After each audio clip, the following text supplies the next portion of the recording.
This one guy, he lived right across the street from me. As he got older, he started to have a liking towards me, and he started to become more inappropriate towards me in his actions and the way he treated me and the way he talked and the way he perceived me. I went over to his house one day and his family wasn't home, and it turned into sexual abuse, and it really took me aback because I didn't really understand what sexual abuse was when I was little, and it was really weird for me after it all happened and after he was all finished and things like that to, you know, want to comply with him because I did like him and I did think he was cute, but because I was young, I didn't really know what it was or what was wrong with it, besides the fact that I just felt weird and kind of dirty. He was really manipulative and getting me to do things that he wanted to be done. I didn't understand that that's not what love looks like. It's actually not at all. And I figured out eventually that everything that happened was just for his pleasure. And I had always remembered as a kid that I had done things with a boy that most kids don't do, and that's not really normal.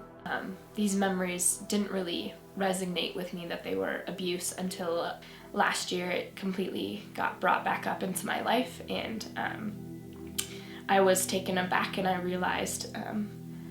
what a wake it had produced in my life because of all the evil that I had went through when I was a kid. I started putting the pieces together that what I had experienced as a kid was actually sexual abuse. It was really hard for me, and I had a lot of fear and anxiety, and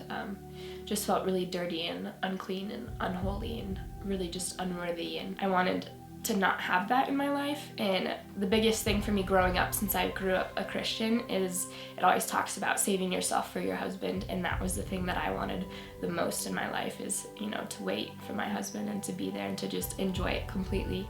And the thought of me not being able to be pure for my husband was really devastating towards me, because that was something that I really wanted to be able to give my husband when I was older, and it was just something that was really hard to deal with and to go through. I found that in my time of darkness, if I let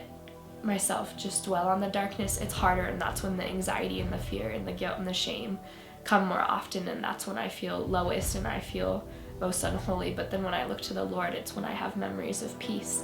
and comfort and feelings of purity, and feelings of just renewed strength and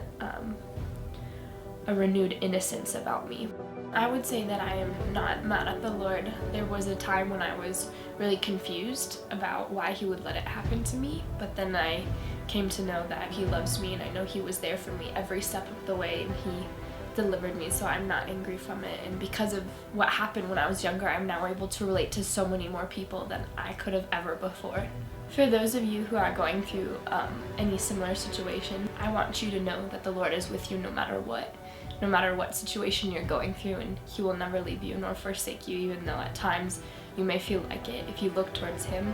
you will always see that he is there and he will deliver you. And my encouragement to you is to pray to the Lord and cry out and to ask him to be delivered from this situation, and he will be faithful and he will come through just like he did for me and so many others. Whatever situation you've been through, abuse or not, you can choose to let it hold you back, or you can move forward and pursue life fearlessly. I wanted to challenge you guys to be fearless, just like this necklace says, and to be daring and to speak up for yourself and to tell someone about anything you're going through and to share your story, because you never know how far it can impact others, because your story can be used for good. So I challenge you guys to be fearless in your efforts of pursuing life.